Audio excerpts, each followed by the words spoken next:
Destinasi petualangan dilanjutkan ke bagian utara Pagerungan Besar. Togo-Togo, sebutan untuk daratan yang terpisah ketika air laut surut. Dikenal sebagai tempat berburu sumber protein yang melimpah. Menjadi unik karena untuk mencapai Togo-Togo, masyarakat harus menyeberangi jalur khusus di pesisir. Selamat pagi. Nah, ini biasa pagi hari di Pagerungan saya sama Bu Fatma dan teman-teman. Kegiatannya di saat air surut seperti ini biasanya cari ceda-ceda. Nah, cari ceda-ceda itu nih, ceda-ceda itu adalah siput laut. Di sini sebut ceda-ceda ya, Bu. Carinya tuh spesifik. Jadi, kita menuju ke Togo-Togo. Togo-Togo itu kalau misalnya teman-teman lihat, jadi ada seperti sandbank atau satu dataran yang muncul di saat air surut seperti ini. Jadi kalau misalnya pasang nggak kelihatan ya Bu, makanya nggak bisa cari ceda-cedanya. Nah, dia nanti akan tersembunyi di bawah pasir, di atas batu. Kita bongkar. Yuk, kita bongkar yuk.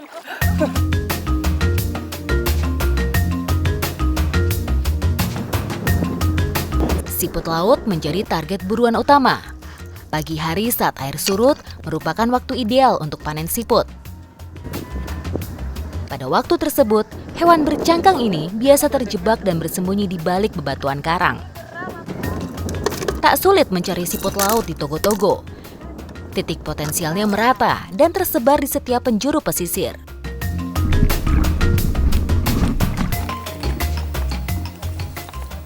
Hitungan menit aja, lihat.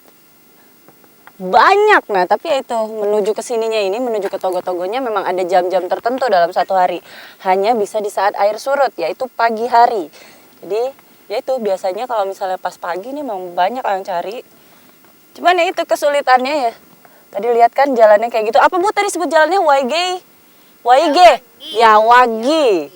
Nah ya Wagi itu jadi memang ada jalan khusus untuk menuju ke Togo-Togo ini. Ini dia ceda-cedanya. Ini kalau di Bandung dibilang tutut. Ini size, nah ini size besar-besarnya segini ya Bu.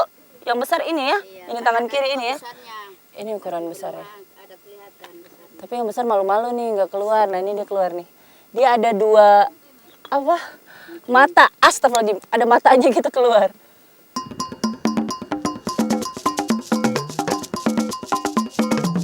Siput laut atau di sini dikenal dengan ceda-ceda sebenarnya memiliki nama latin Turbos parverius. Jenis siput ini biasa bersarang di balik bebatuan karang di pesisir pantai yang muncul akibat surutnya air. Mereka hidup secara berkelompok dan dapat berjumlah ribuan ketika musim penghujan.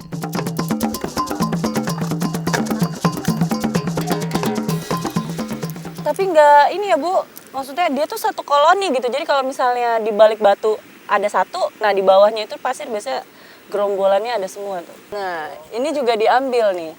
Jadi memang pada basicnya, pada dasarnya kalau misalnya masyarakat pesisir itu cari sumber protein di laut, apa saja diambil. Ini ya yang ukurannya besar, yang lain semuanya kecil-kecil.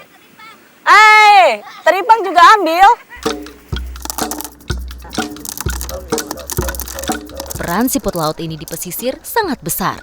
Keberadaannya dapat menjaga populasi lumut dan alga agar jumlahnya tetap seimbang. Di daerah lain, siput jenis ini pun sengaja banyak dipelihara di akuarium besar. Gunanya untuk membersihkan akuarium dari lumut dan alga secara natural.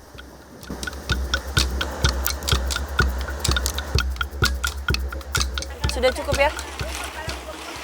Kalau dikumpulkan udah cukup? Oke. Baiklah, berhubung sudah mau pasang dan hasilnya juga sudah lumayan banyak nih. Saya udah hampir setengah ember sendiri. Nah ini kalau misalnya dikumpul, udah bisa langsung diproses masak, bisa makan sama-sama. Jadi, mari kita kembali ke kampung.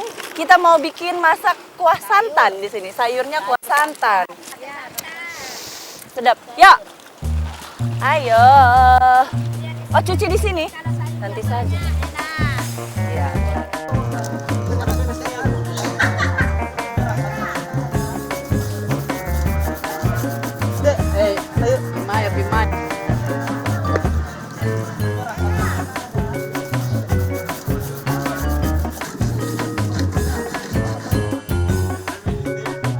Layaknya ikan, siput laut menjadi salah satu sumber protein yang digemari masyarakat Pagerungan Besar.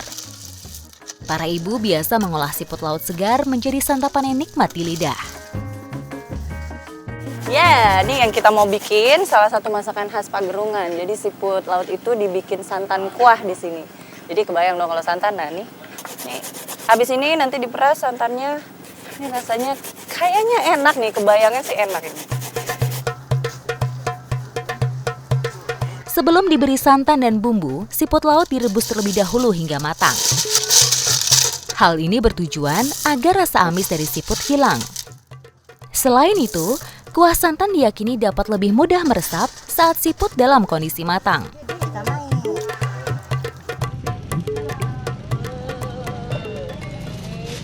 Ini sudah matang. Jadi prosesnya begitu di awal direbus itu makan waktu sekitar 10 menit. Nah, ini dia ditiriskan.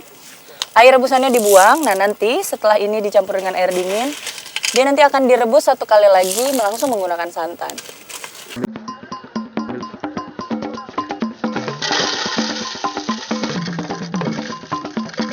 Olahan tradisional yang telah bertahan selama turun-temurun ini sering dibuat untuk menyambut tamu dan saudara yang datang dari luar pulau.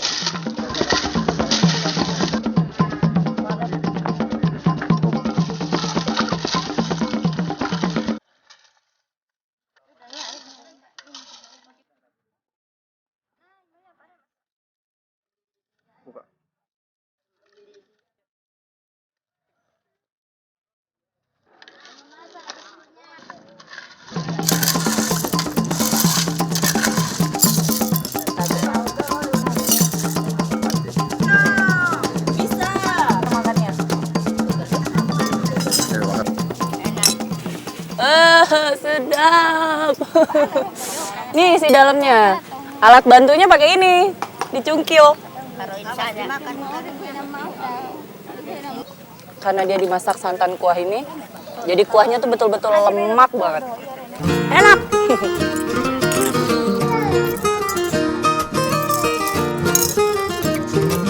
Siput laut mengandung sejumlah manfaat yang baik bagi tubuh. Selain proteinnya yang tinggi, hewan bercangkang ini juga memiliki kandungan asam amino yang banyak. Mengkonsumsi siput laut diklaim dapat mempercepat penyembuhan, memperbaiki kulit, memperkuat tulang, hingga meningkatkan daya ingat.